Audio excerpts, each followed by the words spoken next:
What's going on, guys? It is Victoria and Ian here with RadioActive, and today we are joined by, in my opinion, one of the best drummers out there, Patrick Galante. How are you doing today, Patrick? I'm doing very well. Thank you for the kind words. Just starting it off with a big old smile from me. So that's awesome. Thank you. Awesome. Well, Ian and I are super stoked to have you on the show today. We are both big Ice Nine Kills fans, so we're really excited for this interview today. We want to start the interview off today by we'll get to talking about Knight Rider and Ice Nine Kills a bit later on, but we want to start Sure. off by just asking you about how you started playing drums, how you got into playing drums, like your biggest influences, everything like that. Sure. Um, I'm the ripe age of 33 at this point. Um, and I started playing drums when I was uh 9 or 10. Um, Whenever 2001 was, because I remember I was in fifth grade and they ask you what instrument you'd like to play. And I had drummers in the family. So my father played the drums. I had two uncles that played the drums. I had cousins that played the drums. And that was my first just like my first instinct was to go with the drums. So I learned just like standing snare drum stuff in band first, and then I got introduced to the drum kit a little later on. One of those uncles actually bought me my first drum set with my mother, and to the chagrin of my mother, who then had to deal with me playing that drum set. I'm sure she, I'm sure she and my uncle had some words after that happened, but yeah, I mean, it's more just like I wanted to do it because it felt like it was like kind of in my blood to play drums. Um, and I had a lot of good teachers throughout elementary school, middle school, and high school. Um, and that kind of shows because right after high school is when I took the leap into just being a professional drummer, like right away. So um, even growing up, I guess my influences were the family around me that played drums. Until I got into like heavier music where I was like, oh my gosh, I want to play drums like this guy. But before that, it was kind of just like kind of traditional learning and learning from the people that were teaching you, like family and teachers and stuff like that. Super cool. And who were some like bands that later on, like you said, when you started listening to more metal, who were some bands that really stood out to you? Yeah, man, I remember, I mean, Linkin Park was like the first, I'd say like my intro into heavier music. And I mean, all things considered, the drums in Linkin Park, like Hybrid Theory and Meteora, they're solid. He's a solid drummer, especially on those records, but it was never anything that like was drawing me to the drums. I loved that band as a whole, and it's definitely what helped get me into just like loving music. But the drums didn't really like I wasn't attracted to the drums of Linkin Park. It wasn't until I started getting into and being introduced to heavier stuff like As I Lay Dying, It Dies Today, God Forbid, stuff like that, that I was like, whoa, like I didn't even know you could do this kind of stuff. Like two pedals, 2 feet. Like I had no idea like what was going on. Like China symbols. I was like, why is that symbol upside down? Like I don't understand any of this, and I want to figure it out. And learning how to play, like trying to sit down and learn how to play an As I Lay Dying song without having a double kick pedal forced me into learning a heel toe technique with my right foot to do really fast, like single kick stuff, because I didn't know what a double kick pedal even was. Um, and it wasn't until later on in my journey, maybe like eighth grade, that I was like, oh my gosh, that's how he does it. He uses both of his legs. So that's definitely like one. I think As I Lay Dying is like probably up there with the band that got me into like here's metal drumming, like modern metal drumming, not Ozzy Osbourne, not Iron Maiden, not those guys. I did not look up to those guys. I looked up to these dudes that were, a few years older than me, these like basically kids if I was, 14 years old, these dudes were all 18 starting their bands and, doing stuff that I'd never seen or heard before. Yeah. I relate to that so much because when I started playing guitar, I wasn't into like Ozzy Osbourne, Black Sabbath, Iron Maiden, like all the Metallica, all the basic, riffs you first start learning. Yeah. It was it was a couple, local bands that got me into playing guitar, and then it was like Black Veil Brides, Motionless in White, Ice Nine Kills, and it was like, holy shit, like what are pinched harmonics? What are pick slides? What are like tapping? What is all this? Right. I get that. I mean, I guess I get shit from a lot of older dudes that are like, you don't look up to John Bonham and what about Neil Peart? What about and I'm like, guys, I didn't listen to that music. My parents were not classic rock junkies like a lot of other kids growing up with music. Like my parents were theater people. I listened to musicals with my parents and like the Beatles. None of that was inspiring to me to play the drums. So no, I'm not inspired by these old dudes playing drums because I never listened to it. It's not what I grew up listening to. It wasn't until I found like my own space in music that I became inspired to play. And when I tell these older dudes who are like, who's your favorite drummer? And I'm like, you'll never know this. His name is Doug and he lives in Rochester, New York. Like you don't know who Doug is. Like, it's been like that for my entire professional career. Yeah. I can't relate to any of this shit because I don't play an instrument except for on a rare occasion I will bring out the trumpet. See, now trumpet was one of those things where all of my friends in school played the trumpet and I was like, did I make a bad decision because I'm playing the drums and all my friends are playing trumpet? Like, what do I should I switch to trumpet? And I'm so glad that I didn't switch to trumpet. So I guess you were in marching band then. Yeah, so my school didn't necessarily have a traditional marching band. But we did have, Oh, I know, like I wasn't learning like traditional grip chops on a walking snare drum, but I sure, was I sure. was learning how to read music and playing in what we called the concert band and the symphonic band, and then later into the jazz band. So that's how I was learning and picking up like the basics of stuff. And I played in a percussion ensemble in high school that was like sometimes we would just play on like Home Depot buckets, and it was sounded awesome because we knew what we were doing. The only time that we ever did any kind of marching band stuff was there was like a Memorial Day parade where everybody would, walk the mile that is Kenmore, New York, and our band instructor would give us these like mobile drums. I mean, it was like the four toms and snare drums and bass drums and cymbals, but none of us were trained to do like drum line or anything like that. It was kind of just like, hey, we're gonna play Kiss's I Want to Rock and Roll All Night. Can you guys just keep the beat and walk at the same time? And we're like, totally. And then we would pursue we would then play Kiss's I Want to Rock and Roll All Night 1,000 times in a row.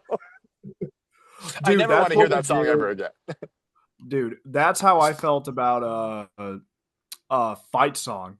Uh da da da da da da da Yeah. da. Da. We had to play that shit so many times, dude. We'd be marching at the homecoming parade, or we'd be Yeah. doing it at a football game.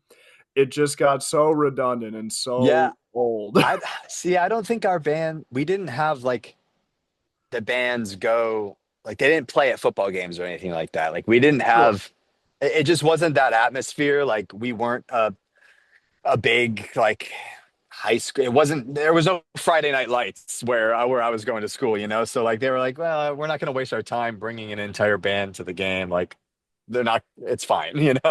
Did you guys have like these concerts where you would have mom and dad and Oh yeah. everybody come and you'd be in a gymnasium, like seated as a concert Oh yeah. band? Yeah, yeah, Nice. yes. With Yeah, yeah, like yeah. seasonal stuff, you had to come and wear like a tuxedo, and there would be like four songs that your concert band has been working on for the past like 4 months, or like, there's a few jazz pieces that the jazz band's been working on, and there was a whole lot of that stuff. And the 4 years in high school, I played in the pit orchestra for the music, like the yearly musical as well. So, I played all the percussion parts for Wizard of Oz when my sister was actually the Wicked Witch of the West. And then I was the drummer for Titanic. I was the drummer for uh, Pirates of Penzance, and oh man, what was the other musical I did? I don't remember. Thoroughly Modern Millie, I think it was called. Those were good times. Like that was actually when like kind of getting your bearings more into um performances that mattered, I guess. Like those school concerts were like big enough groups where if there was a little like screw up, no one was really going to notice that like I hit the timpani wrong at one point. But like in a musical in the pit orchestra, that's very much like you're the only drummer. Like you were if there's three trumpets, you're the only drummer. There's one flute. Like it was very like best of the best almost. So like that was really like my first taste into like, you know, don't mess up. Like you got to do everything perfectly the same way every night. Rehearsals, like very much like I think probably helped my mindset into uh, performing live. Probably. Yeah. That is So let me stressful though. Sorry, Ian, I'm just gonna cut you off. That is stressful because the first band that I was in, we didn't have a rhythm guitar player and I was playing bass. So the rhythm was all on me, and that's That's stressful. all on you. For your first Yeah. first gig, it's so stressful. Yeah. But Patrick and Victoria, you ought to watch this too whenever you get a minute. Being a musician, you're not necessarily a drummer, but I think any musician or somebody who has a history with music will appreciate this movie. It's 11 years old. It came out in 2014. It's called Whiplash. Have you heard of it? See, that is a movie that I've been told by many, many people to watch, and I haven't watched it because I almost feel like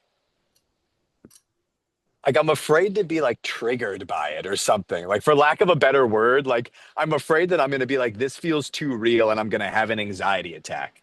Dude, listen, that is a very valid response because I tell you what, J.K. Simmons won the Oscar that year for Best Actor in a Supporting Role, right? He Yeah. was incredible. Like, he was just so believable. Like, you believe that that was actually who he was as a person. Yeah. Like, not just an actor, but like as an individual. Um, and I tell you what, man, he has like this drill sergeant mentality. He's a band director and he like is physical with his students. Like he throws a chair at somebody, slaps somebody in the face to keep them in rhythm. And Yeah. the main person he picks on is a drummer, Miles Teller. And those are the two Yeah. main characters in the movie, Miles Teller and J.K. Simmons, band director, drummer, right? But dude, it's not for the faint of heart, especially if you kind of wince whenever somebody curses. It's woof. There was another movie, I think it was called The Sound of Metal, Yes. um, where that's about a drummer that loses his hearing, I guess. I Yes. also didn't see that movie because it just felt it just felt too real. Like it felt like then I was going to be all I could think about was like what happens when I lose my hearing. Like Yeah. it just felt too real. So like I haven't seen either of those movies just for the fact of like I'm afraid that it'll give me panic attacks and night terrors thinking about it. No, dude, that's how I am with spiders. Like, I cannot watch Harry Potter. I can't watch Arachnophobia. Right, but are Dude, if you I like a see a professional spider, spider guy? well, dude, I'm such a chicken shit when it comes to spiders. Like, if a spider, if you get a close up of their face mid movie, I faint. But Good to okay, know. Ian, you're terrified of spiders, but you can watch the Terrifier movies and just be like, Yeah, Terrifier ain't great. shit. but a spider. You're like, Yeah, oh my God. cra crazy clowns aren't real. Spiders are real. This is Hey, true. Well, hold on. don't you remember when it came out and there was clowns running around the cities wielding machetes? I do Yes, remember that. That Don't was tell me like real. crazy freaking high clowns don't school. exist. Speaking of Also, crazy, wasn't John Wayne Gacy like a serial killer? yeah, Yeah, he sure was. He killed a lot of kids. And he was like dressed up as a clown, didn't he? yeah, Yeah, that's how the whole neighborhood kind of knew who he was. Just like normal dude, normal clown for all things considered. And then they found like, 41 children buried underneath his deck. And then he did art in prison and people bought it. did Some he? say that he actually didn't do all of the artwork, that he commissioned other inmates to do the artwork and just put his name on it. And then people would buy the art. And I guess he would like divvy the money, I guess, up between other inmates. Fun fact. Interesting. I did not know that. Oh, Yeah. it's a very fun fact. But Fuck that guy. yeah, speaking of horror movies, I guess crazy people, Ice Nine Kills, obviously. Sure. Next Brings you right back to Spencer Charnas. that fact came from Spencer, didn't it? No, I knew that before I knew Spencer, okay? But yeah, speaking of Ice Nine Kills, I'm just very curious on how you got the gig with Ice Nine Kills. Something I never knew. Um, that is that's a fun story. That was very man, what's the word? Harmonious almost. So my old band was called Affiance. From Cleveland, Ohio. I was with that band from 2009 until we kind of disbanded in 2017. And in that run, Affiance had done two tours with Ice Nine Kills, which was Spencer, JD DeBleek, Justin Morrow, and Connor Sullivan at the time. And Affiance actually was direct support for Ice Nine's first ever tour overseas in Europe. And then we did a US headliner with them as well. So gotten to know those guys. They were, not, I wouldn't call them good friends of mine at the time, but once you do two tours with a band, you're pretty friendly at that point.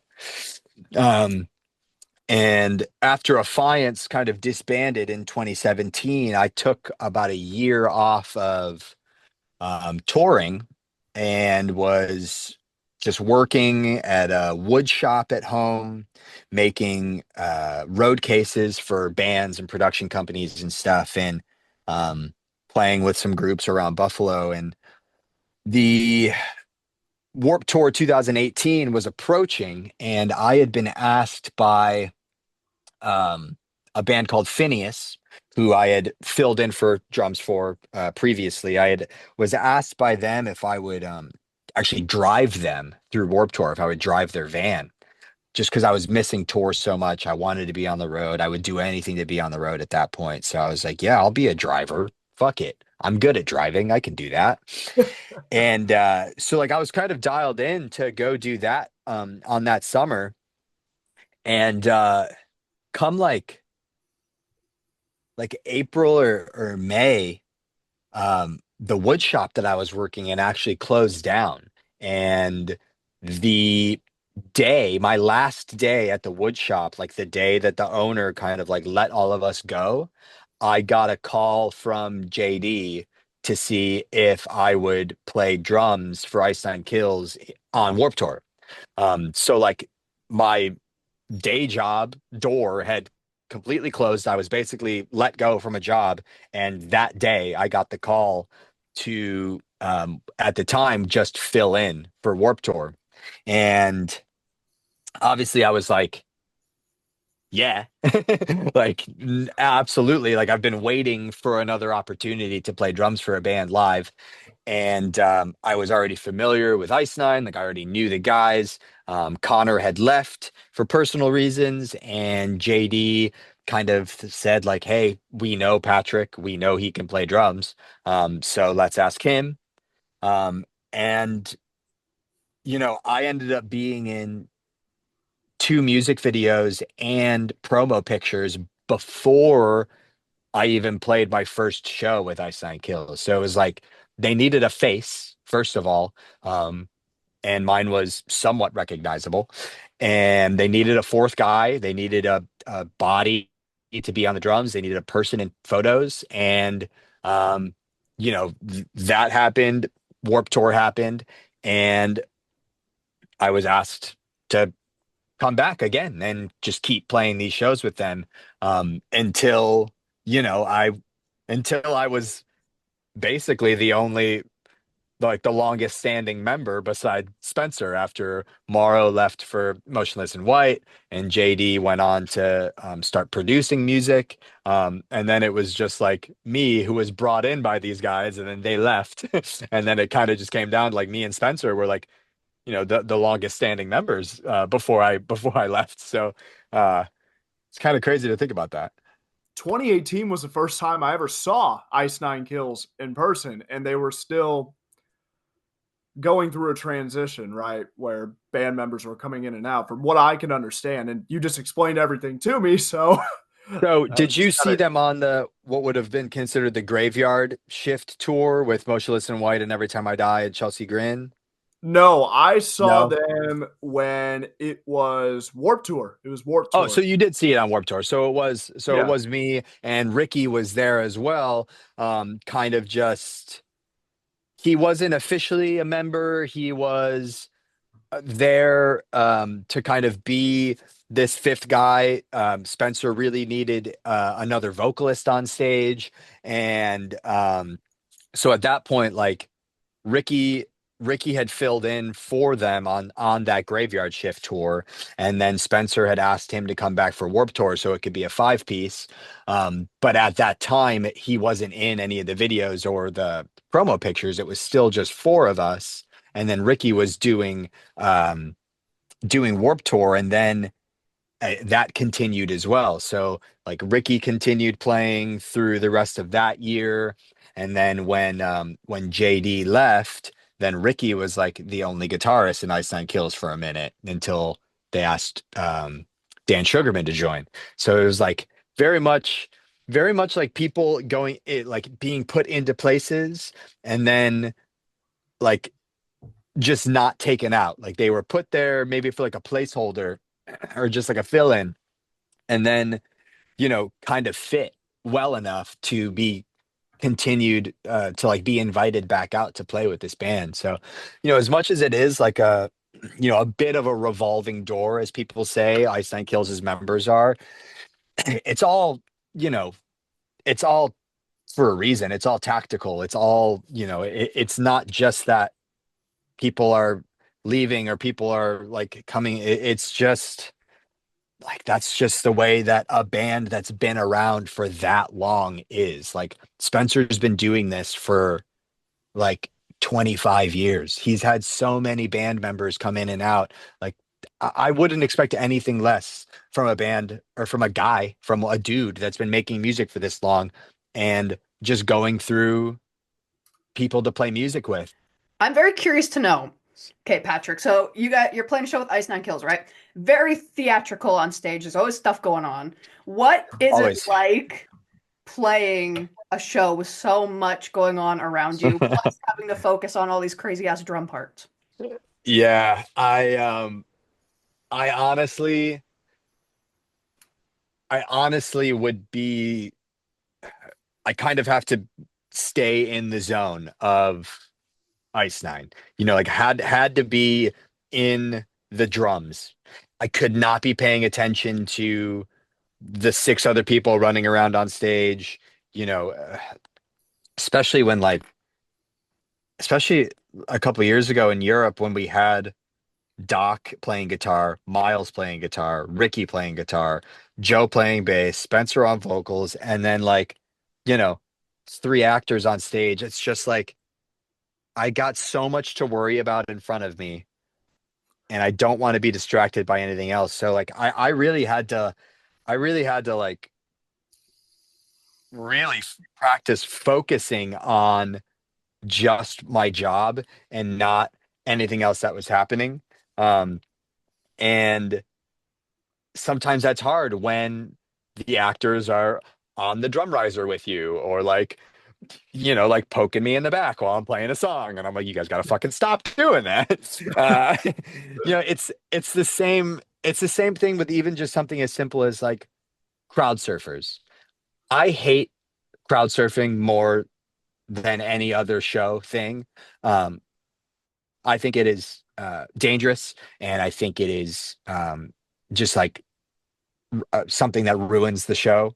And I hate being distracted by crowd surfers coming over the barrier because I'm fearful for their safety, because I notice that the security isn't doing their jobs right, or that Spencer's getting mad and Spencer's about to jump down and catch somebody, or there's somebody in a wheelchair being put in the air. Like, what are you doing? Stop doing that. That is just, it's so dangerous, and it's so distracting to not only me, but like the other people on stage that are trying to do their job. And now we're worried about if a crowd surfer is going to hurt themselves, or now I'm worried about if Tony and Mike are gonna slip and fall on stage and like not, or like miss a cue or something like that. There's just like so many moving parts at a show in general, that just like adding that stuff to the stage was very much like I just had to stay in my own head and just like stay focused on drums, but not too much, because then if I start thinking about the stuff I'm playing, then I'll mess up. So there's like this sweet spot that you gotta be in when you're like almost like blank. Like you almost just gotta like let like just clear your mind You have and to just find play your the zen. drums. You have to Yeah, like I can't think about the part I'm playing. It's muscle memory. I rely so much on muscle memory and not having to worry about everything else, that like that's my sweet spot. And I hate when that sweet spot gets disrupted by disrespectful crowd surfers. That's how This I has just feel. become a PSA to don't crowd surf. Listen, I hear you. I do not like crowd surfers. Ian, I know you feel differently. I don't like crowd surfers because I'm always at the barricade and then they always land on Uh-huh. my head, and the security is Yeah, always obstructing my view. But exactly. moshing, let me tell you a story, Patrick. That's This fine. That can all involves happen. this involves your band. First metal show I went to was Trinity of Terror Tour Part 1. Part At the one. barricade, Ice Nine Kills plays first. We're like, okay, there's gonna be some moshing. Okay. No, no. Intro to Welcome to Horrorwood. The barricade just starts freaking rocking, and I was like, "That's it. I'm done. I'm done. I'm gonna die." And then mid-show, Spencer has a knife in his hand. She's like, "Split the floor!" And it's like, "Oh my god." My mom went to the show with me, and she looks at me. She goes, "What do you say?" I'm like, "He's splitting the floor." She was like, "What's that mean?" And I'm like, "Splitting the floor." Mom, it's a wall of death, Mom. Get Mom with it. goes, Mom goes, "What do I do?" I'm like, "Just freaking hang on, because you're gonna get sucked into it if you don't." That's funny. We had an incident at the show that we played in Mexico with the Trinity of Terror and Bring Me the Horizon, where we Ice Nine played first, and the crowd was so eager uh, that the pushing against the front, people at the barricade were getting squished so hard that they were passing out or having to be lifted out, and they had to cut our set short because they had to take about 25 minutes for the crowd to literally just step back and decompress, because if our set would have kept going, like people were literally getting hurt because they just were getting so squished up at the front of the stage. It's crazy. Also, Ian, you look like a crowd surfer, so I'm I'm sorry. sorry. You know, No, I'm guilty not as mad at charged. I'm not mad at you specifically, but I'm mad at your kind, you know? Yeah, no, dude, guilty as charged, man. I crowd surf, I mosh. Dude, I have two things here, but the first things first, I took my mom to see Blackville Brides and Creeper Dark Divine and Ghost Kid were supposed to play, but they couldn't make it. And when Black Veil Brides came on, my shirt was off. I was screaming like a lunatic, like a madman. I was beating on my chest like King Kong. And my To Black mom, Veil Brides? hell Hell yeah. yeah. And my mom just looks at me and goes, Ian, settle down. And I'm like, no. She knows what she's talking about. Settle down, young man. But anyway, Dark Divine. So this was a different show. Dark Divine was playing, and we're talking about people that kind of irritate us. My favorite song by Dark Divine is a song called Cold. It's a really good song. It's really sad, but it's my favorite song. It's just very well done. And I looked forward to that song the entire set, and it finally came on. I'm like, oh my God, this is my song, guys. Oh my God. And halfway through the song, halfway through Cold, Anthony has to like stop the show. And I'm like, what the fuck? And apparently somebody was getting mad. It was a girl, and she was like, these people suck. They're in a wheelchair. And I'm like, he's in a wheelchair and you're getting mad at him? The hell's the matter with you? He's just trying to have fun. As long as they're not lifting him up and making them crowd surf. Yeah. Well, what's the harm? But yeah, I mean, hecklers at concerts, you don't like crowd surfers. Victoria doesn't like getting pushed up against a barricade. Listen, I'm okay like with hecklers. moshing if it's to the back a bit. See, Yeah. Trinity Territory Sure. it was right behind us. We were on barricade. It was right behind us. And like you had said, Patrick, about people getting like squished, that's what was happening. I came home the Yeah. next day and my leg was bruised from like going sideways on the barricade, so my Oh yeah. going in it. Yeah, I mean that's just so much. I mean, you watch like when I watch like zombie movies and like zombies are pushed up against a fence and it's like starting to break Yep. and like their skin is like going through. I'm just like that's what people at barricades probably feel like Now, is just metal crushing their body the and barricade, I'm 5'3", and the barricade like comes up right to my chest. So oh, my chest area sure. just squished, and it's Yeah. not fun. Okay, Not a good time. Yeah, concerts are tough. they're fun though. They're worth it. It's all worth it. So you are no longer with Ice Nine Kills. So we just kind of want to know what other projects you're involved in now that you're no longer with Ice Nine. And I know you're with Knight Rider, so you can tell us a little bit about that. Yeah, so Knight Rider is what is basically after Affiance disbanded, Dennis, the singer, started working on his own kind of solo project that was more synthwave based. And his synthwave idea started to get some legs with our producer, and they started kind of making it into a metalcore synthwave kind of fusion, which led Dennis to kind of think about, well, if he needs a band, he might as well just ask the guys that he's played with for the past, 10 years to do it with him. So Knight Rider is completely separate from Affiance, its own complete separate entity, its own thing, just happens to be the same members. Yeah, that band is awesome. We released a full length back in 2023, the end of 2023. It's called Knight Rider. It is a fantastic record, and we are currently working on new music. I actually have a studio session with them this weekend to work on some new stuff. Our latest song, The Dark, came out a couple months ago, and back in December, I believe. And that was like a track that I'm not saying it didn't go viral in any sort of way, but it did actually have, like content creators making content about it. And it like pushed us over 100,000 listeners on Spotify for a little bit and like was getting really good traction. So we were happy with the result of that and are just going to kind of continue writing that single into some more singles coming out through this year and hopefully some more shows as well. Um, Besides Knight Rider, I have my own project called Lowist. That is my brainchild. That I am the vocalist and songwriter in, and the my first EP was written and recorded with Ricky of Ice Nine Kills and Hawk, kind of as my songwriting partner, producer.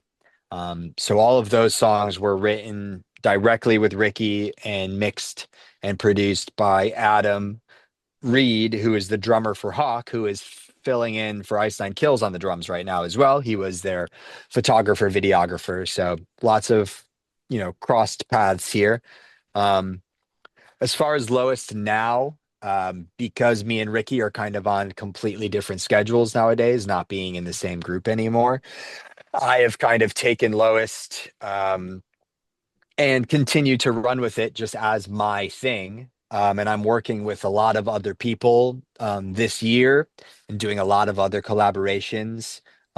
So there will be a lot of releases in 2025 that will be Lowest and other songwriters, other producers that that I've chosen and have been working with. I think I'm working with like two, three, um, like five different collaborators, different songwriters right now making just different tunes. Anything from like Deftones, shoegazy stuff to I have a really heavy song coming out in March with this guitarist and artist called Dal Ave, who I know him.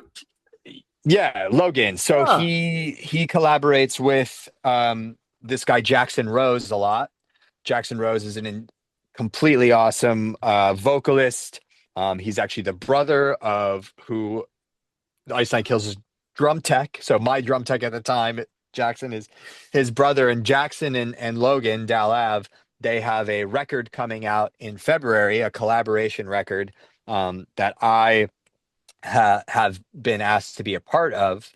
So their music video that just came out, I am in playing drums. The next music video that comes out for the record, I will be in playing drums. And there's one song on the record that I actually wrote the drums for and have a little screaming part in as well.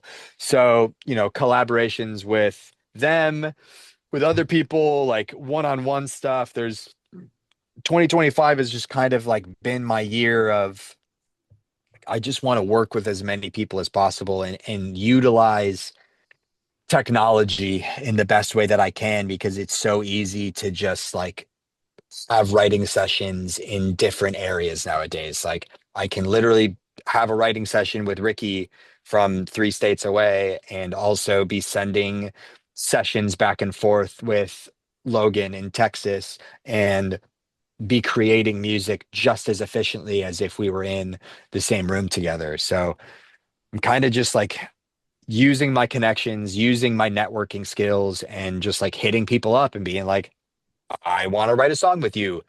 This is who I am. Like, do you think you'd be into that? And just like kind of making that connection. And I think I'm gonna have some songs this year that like might surprise some people. With the genre that it is, just because of these different people that I'm going to have the benefit and the pleasure to work with this year as Lowest. Yeah. Cool. Got a lot going on. It's great. Yeah. Got a lot going on.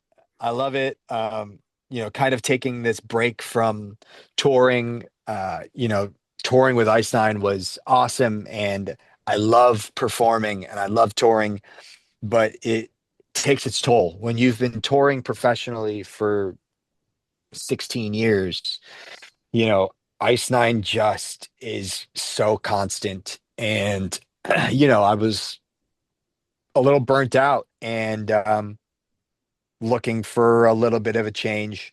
And I'm happy with what I've created from that space that I've taken from constant touring is now like kind of getting back to the creativeness of it all because I didn't really have that with Ice Nine. I wasn't involved in any of the creative stuff. So kind of taking that back and having my own outlet again, and more freedom to create on my own schedule is what I have been enjoying. I Beautiful. got one more question here for you, and then she is going to ask the radioactive senior or Signature. signature. Thank you, God. Senior, I want to know what your senior quote was. Mine was August Burns Red. No, signature radioactive question. Sure. But this next question that I have really ties into two things. One thing is something that we discussed earlier in the interview, and the other is something that I, as a person, individually, have been experiencing mentally. Um, Earlier in the interview this evening, we touched base on how you feel when you are drumming, and there's just so much crazy, chaotic shit going on with Ice Nine, right? Yeah. I want to know what happens when you get overstimulated or you have a migraine, because lately, for context, Patrick, I'm going through a really hard breakup right now. This was the longest relationship I've ever had with another person, and there's an attachment there, but deep down, I know that, hey, mentally, I need to work on Ian, and she got diagnosed with an autoimmune disease, so could have been the right person, just the wrong time, because we both just have a lot that we need to work through. Um, but I've been getting these migraines, and I mean, you just saw an instance where I was thinking of signature, but I said senior. When these migraines happen, it kind of fogs your brain a little bit, right? Yeah, And yeah. I would like to know, what do you do as a person, Patrick? What do you do when you are overstimulated, overwhelmed, or have migraines? Yeah, man. Migraines was something that I struggled with as a child. I would get really, really bad headaches and migraines, and it was usually from um lack of uh nourishment in my body and dehydration. And that's when a migraine would come. So I had to make sure that throughout the day as a kid, like I had a special snack time in school that that the other kids didn't have because I needed to make sure that I um, was eating and drinking enough water and um, bringing that to now.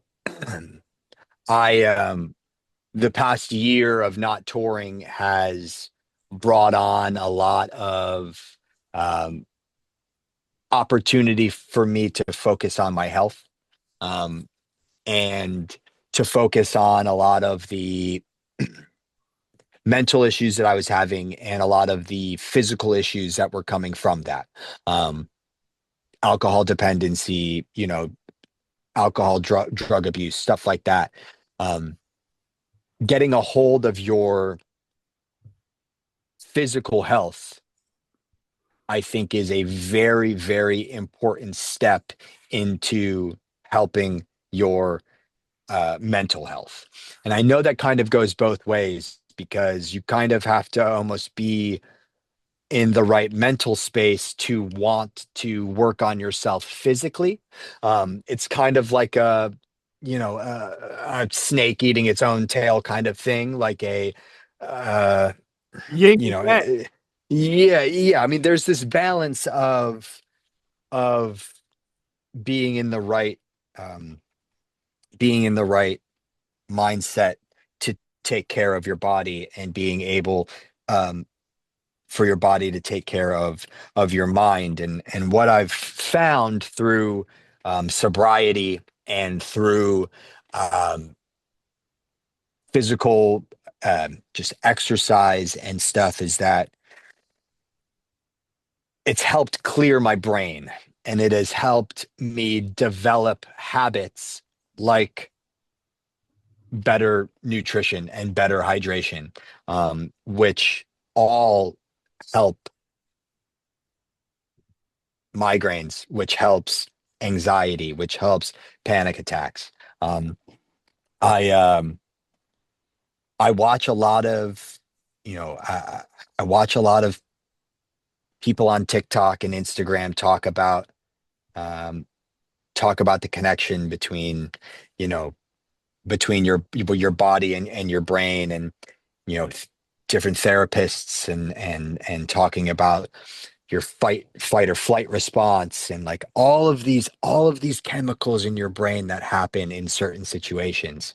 And it's just your body reacting to what is going on. And like, a migraine has a purpose. It's hard to think about it that way, but there is a reason why your body is experiencing a migraine, because of its external factors or internal factors, whatever it is. There's a reason why your body thinks that something is happening, that it needs to, you know, send blood somewhere, or have a nervous reaction to something. There's reasons there.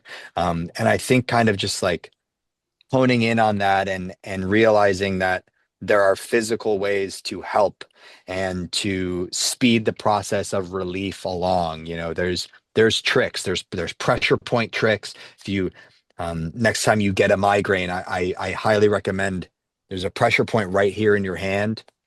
Massaging your hand and rubbing that pressure point actually helps relieve um, headache pain, and hydration and nutrient, not just water. You can't just drink water.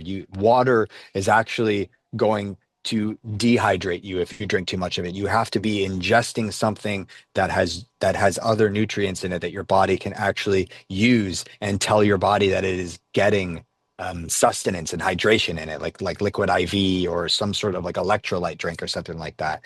You know, a lot of this stuff can just be like linked back to being dehydrated. Um, I had I had a panic attack on stage with Ice Nine Kills. Last song, like, chest, the worst chest pain I've ever felt. Hands going numb, trying to play Welcome to Horrorwood, you know, thinking that I was having a heart attack on stage. And, you know, this was at like the end of a 3-month tour that I had gotten a concussion on, and like all of this shit just like weighed down and all hit me at the same time. And for some reason, my body started reacting the way that it reacted. And after the set, you know, just hydrated. I ate like I was eating like a protein bar. I had a liquid IV. I had ice packs on me, and I just had to like decompress all of like the stress that I had on my neck and my head and stuff. Like, there's all these ways that you can physically help those things. And I think that the connection between your physical health and your mental health is intertwined. And if you spend more time taking care of your body, it will help your brain. And the more you take care of your brain, the more you're going to want to work on your body. So it's like that balance. Did any of that help you? Yeah, no, it did, because I've been drinking water like freaking crazy, dude, like lately. You got to get So something else in you. They honestly say that like some like drinking a Pepsi is more hydrating than drinking just plain water, because a Pepsi at least has sodium, carbohydrates, sugar. It may not have good sugar in it. It may have high fructose corn syrup in it, which ultimately isn't good for you. But if you're fucking dehydrated and you don't have anything else besides a can of soda, pound it, because your body is going to absorb good stuff from that, even though there's a little bit of bad stuff. Like, you having too much water is just going to start going through your body, and your body is just going to keep getting rid of it. There's nothing for your body to absorb from it. So I would highly suggest, like, liquid IV is a really easy way to get some good electrolytes and stuff into you while still just being able to drink water. Even like half a packet in a water bottle, and then half a packet in another water bottle. Like, at least your body has something else to absorb than just H2O. I'm gonna start. I have a bunch of Dr. Pepper cream soda in the basement. Taking that with me to Dude, work. honestly, I swear, the next time you have like a headache, um, I mean, like caffeine would usually help that as well, but like protein and hydration can help like any ailment for me. I'm not saying that it will cure fucking COVID or some shit, but like the key to your body like overcoming some sort of ailment is a lot of the times going to be protein and proper hydration, not just water. Like having a Dr. Pepper will will not only make you feel good because it's going to give you a little bit of a dopamine rush and it's going to give you a little bit of that sugar rush, but there's other stuff in it that your body's actually going to absorb that's better than just water by itself. I'm not a scientist or a doctor, by the way. Don't like. No, anything helps. Seriously, Yeah. dude. Like anything helps. Like I have not been able to properly function at work to the best of my ability. Like Yeah. it's been that bad. And I feel like I'm going to go crazy. Like it feels like I'm Well, declining rapidly. yeah. So, like, what you put into your body is going to help. And I don't know how active you are, if you're an active dude, if you work out, I don't know what you do, but something as simple as waking up early and doing a stretching routine, doing a little bit of yoga. Like I know it's kind of like hippy dippy, but like that shit helps, man. Like taking care of your body helps take care of your brain so much. And I'm a completely different person than I was a year ago, 2 years ago. Like staying up until 6 in the morning and waking up at 1 p.m. and just my circadian rhythm being so off and not consuming anything except for like shit food, and my only activity through the day just be like drinking alcohol. Like that's not good. And now that I'm on the complete opposite schedule where like it's past my bedtime at this point and like I'm gonna wake up at 6 o'clock in the morning and like feel productive and like do something creative and do something with my body, and like it's this great balance and it really really does help my brain. Good. That's comes from a certified PhD right here. Are we ready for the signature radioactive question? This better not be what my favorite soup is. No, it is not. But She's while like we're changing the question. yeah, what is your favorite? Sorry to disappoint. All right. This is a good question. Ian came up with this question a couple years So ago. is this a question that you ask every single person that you interview? Yes. Yep. Okay. Yeah. Okay. Yes, it is. So it better be a good answer. I have high hopes. Thank you. Okay, Patrick. So you and Knight Rider, let's say, are on tour.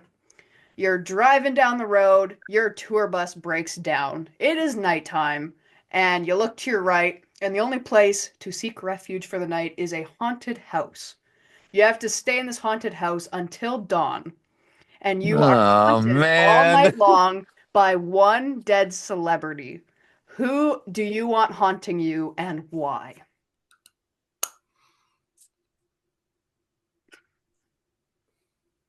Okay, so like who do I want haunting me? Uh, Now, could it be because I know that this particular ghost like isn't gonna do anything like Yes, malicious? Like it it's can be not for. a malicious ghost. Listen, Like I we've had people say Robin Williams. see, So that's a great answer. Um, uh, okay, so who would I want to haunt me? Do you want to hear the top three answers? Will that Give maybe help you give out a me little bit? give me the top three. What All right. because is this because people like is this top three based on that people people have consistently said the saying it. same? Yes. Yeah. Okay. So I think the first one was like Robin Williams Yeah. or Okay. Betty White. Robin Williams, and then we had a couple Michael Jacksons. We Weird had to want to be haunted by that person. an Elvis. We had Betty White. Who else do we have? We had Chester Bennington too. Chester Bennington was in there. Right. I'm thinking of going the music route because obviously like wouldn't it be cool to talk to the ghost of like your favorite musician who's no longer with you? Yeah. Um, but I I'm also, you know what? And this might be because I'm currently reading one of his books, but here's my answer. I think that I would want, and I know the rest of Knight Rider would probably enjoy being haunted by this guy too. Um, Celebrity chef, food guy Anthony Bourdain. I don't know if you guys are familiar with Anthony Bourdain, but he was yeah.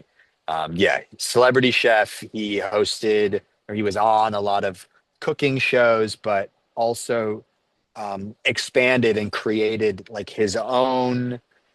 He basically created his own job where he was like, what if I travel the world and eat crazy things and go on crazy adventures and I bring a film crew with me and it goes on the Food Network or Travel Channel or whatever.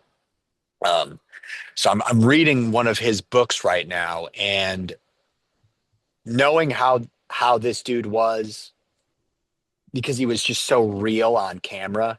Um, he was just a really, really genuine, kind of grumpy, um, full of wisdom, just wants to have a good time type of guy. I think that that would be my answer. And everybody in Knight Rider are all foodies. Like that was our favorite part of traveling as Alliance was like finding the cool new signature places to eat in every city. And like our love of food and traveling came together. So I think the perfect person to match that energy would be Anthony Bourdain. Love it. Fantastic answer. Love it. Make sure you write that down so if anybody else says it, you can say, "Oh, yeah, Patrick said that too." Thank you so much for coming on the show today, Patrick. This was a lot of fun. Yeah, thank you for having me. I hope all of my long-winded responses didn't bore you too much. No, No. it was fantastic. No, we love this shit, dude. We love it because I hate when it's scripted. I hate that shit. Yeah. Yeah. Um, All right, wonderful. Well, thank you guys.